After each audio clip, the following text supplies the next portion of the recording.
সুপ্রভাত বন্ধুরা, কেমন আছেন আপনারা? আমার এই ছোট্ট পরিবারে আপনাদের সকলকে জানাই মন থেকে অনেক অনেক স্বাগত। প্রত্যেকটা দিন সকাল হলেই মনে হয় আর একটা যুদ্ধ শুরু, আর একটা দিনের শুরু। আসলে আমাদের মেয়েদের জীবন এই রকমই। সংসারের প্রতিটি কাজ সারতে সারতে কখন যে সকাল থেকে রাত হয়ে যায় বুঝতেই পারি না। আসলে আমরা হয়তো নিজেদেরকে ভুলেই গেছি। নিজেদের ভালো লাগা, নিজেদের ভালোবাসা এগুলো কাজের মধ্যে দিয়ে সংসারের চাপে হয়তোবা সঠিকভাবে করে উঠতে পারি না। তো যাই হোক, সংসারের কাজ তো করতেই হবে। সাজলে তবেই সংসার করা যায়। ওই যে সারাদিন কাজকর্মের মধ্যে সেজেই তো রয়েছি। না না, তবে এই নয় যে আমরা মেয়েরা শুধু চাপে পড়েই সংসারের কাজ করি। আসলে খুব ভালোবাসি নিজের এই ছোট্ট সংসারটিকে, নিজের এই ছোট্ট বাড়িটিকে। মনে হয় প্রতিনিয়ত পরিপাটি করে সাজানোর চেষ্টা করি, নূতনত্বের একটু ছোঁয়া দেওয়ার চেষ্টা করি।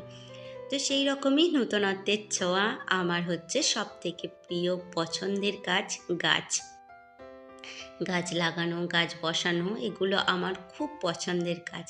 মানি প্ল্যান্টের গাছটা সকালবেলায় একটুখানি রোদ্দুরে দিয়েছিলাম, যাতে হালকা রোদ্দুরে সে তার আনন্দটুকু উপভোগ করতে পারে। তো আবার এনে ছাওয়ার মধ্যেই রাখলাম। বেশিক্ষণ রাখলে আবার নষ্ট হয়ে যাবে। ভয় তো সব দিকেই আছে, কখন কি যে হয়ে যায় তার নেই ঠিক। তো গাছটাকে সরিয়ে রাখলাম। আর এই যে আমার মানি প্ল্যান্টের গাছটা কিন্তু গ্রোথটা খুব সুন্দর, খুব ভালো। আপনাদের কেমন লাগলো অবশ্যই জানাবেন।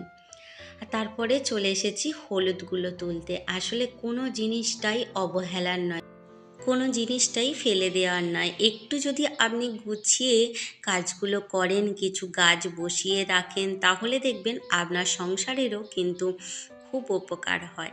অনেকেই দেখি ছাদ বাগান করেন, অনেকে বারান্দা বাগান করেন। তবে আমার যেহেতু চাষি বাড়ি, মানে চাষবাসই মেন, তো আমাদের আলাদা করে সেইভাবে ছাদ বাগান বা বারান্দা বাগান করতে হয় না। তো সামনের জমিতে টুকটাক আনাজপত্র, আর এই যে দেখেছেন হলুদগুলো বসিয়ে রেখেছিলাম, এটা আমাদের আমবাগানের ভেতরেই বসানো ছিল।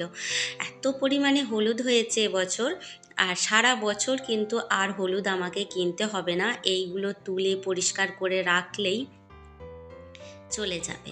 তবে এই প্রসেস আছে, অনেক কিছুভাবেই এই হলুদটা ব্যবহার করার যোগ্য করতে হয়। শুধু এইভাবেই যে কাঁচা হলুদকে গুঁড়ো করে আনলেই হয় না, একে সিদ্ধ করতে হয়, শুকনো করতে হয়। তো পরবর্তীকালে সেসব তো দেখাবই। আগে তো আমি হলুদগুলো তুলে নিই। আর মাটিটা যে কি পরিমাণ শক্ত হয়ে ধরেছে দেখেই বুঝতেই পারছেন আপনারা। আর এক একটা ঝাড় ভীষণ বড় বড় হয়েছে, জানেন তো। কেননা 2 বছর লাগে একটা হলুদকে পরিপাটি, মানে একদম পরিপক্ত হতে গেলে। এবছর বসালে মধ্যিখানে 1 বছর বাদ দিয়ে তার পরের বছরে হলুদকে তুলতে হয়, তবেই সে ভালো পরিপুষ্ট হয়। আর এই যে দেখেছেন আমার হাতে বেশ মোটা মোটা কয়েকটা ঝাড়। আর যেহেতু আমি তুলতে পারবো না, শুকনো হয়ে গেছে মাটিটা, আর বৃষ্টির আগেই তুলে নিচ্ছি। বলছে তো যে বৃষ্টি হবে, বৃষ্টি হবে অনেকে, কেননা বৃষ্টির জল পেলে এই হলুদগুলো আবার পচে যাওয়ার সম্ভাবনা রয়েছে।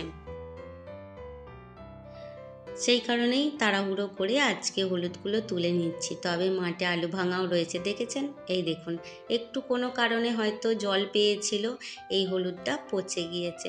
তো যাই হোক, একটা দুটো তো পচ ধরবেই। তার মধ্যিখান থেকেও যে সমস্ত হলুদগুলো বেরিয়েছে সেগুলো থাকলেই সারা বছর আর কিনে খেতে হবে না।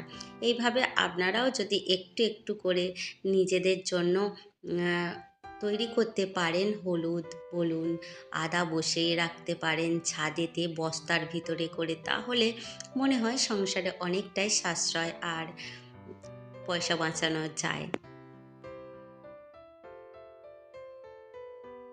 জানি না আমার সঙ্গে অনেকে একমত হবেন কি না, তবে আমরা মেয়েরা চাইলে নিজেরা চেষ্টা করেও কিন্তু একটু একটু করে টাকা রাখতেই পারি। আসলে অনেক টাকা যে করে ফেলবো তা কিন্তু নয়। তবুও ৫ দিনের ১ দিনের সবজিও যদি আমরা ছাদ বাগান বা বারান্দা বাগান বা সামনের একটুখানি ফাঁকা জায়গাতে যদি করতে পারি, তাহলে অনেকটা কিন্তু সাশ্রয় হয়। আসলে আমাদের মেয়েদের কাছে ৳১০ ৳১০০ মূল্য অনেক, অনেক।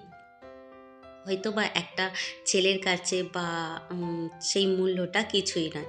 তবে আমরা যারা মধ্যবিত্ত তাদের কাছে তো এর মূল্য অনেকই। হ্যাঁ, অবশ্যই যাদের অনেক আছে, অঢেল আছে তাদের হয়তো এই ৳১০ ৳২০ বা ৳১০০ র মূল্য কিছুই নয়। তো যাই হোক, আমার কাছে আমার জীবনে এই ছোট, ছোট সাশ্রয়গুলোই ভীষণ গুরুত্ব রেখে দেয়। এই যে আমি এত বকবক করি, আপনাদের ভালো লাগে তো? অবশ্যই কিন্তু জানাবেন। আসলে সবসময় গুছিয়ে কথা বলতে পারি না। মনের মধ্যে যেটা আসে সেটাই মুখে চলে আসে, বলে ফেলি। এই দেখুন, আপনাদের সঙ্গে বকবক করতে, করতে সমস্ত হলুদগুলোই তোলা হয়ে গেছে। বেশ অনেকটা, তাই না? অনেকগুলোই কিন্তু হলুদ হয়েছে। এর পরের কী প্রসেস করব এই হলুদগুলো খাবারের যোগ্য করে তুলতে, পরবর্তীকালে অবশ্যই দেখাবো। কিন্তু এখন তো রান্নাবান্না করে নিতেই হবে। আজকে এই যে ডাঁটা আলু কেটেছি, এই ডাঁটা আলু আর মাছ দিয়ে একটা তরকারি করব। আসলে মধ্যবিত্তের সাধারণ ছিমছাম খাওয়া-দাওয়া, বিশেষ আয়োজন কিছু থাকে না। এখানে একটু মসুর ডাল করে নেব বলে ডালগুলোও ধুয়ে নিলাম, আর মাছটা ভেজে তরকারিটাও বসিয়ে দেব। কেননা সবসময় সব ভিডিওটা করে উঠতে পারি না। আর সেই কারণেই সমস্তটা দেখানো হয়নি। ভাবছেন তো কড়াটা কেন এরকম কালো হয়ে গেছে? আসলে ওই যে সকালবেলা একটুখানি পরোটা ভেজেছিলাম, তারপরে মাছটা ভেজেছি, যার ফলে কালো হয়ে গেছে।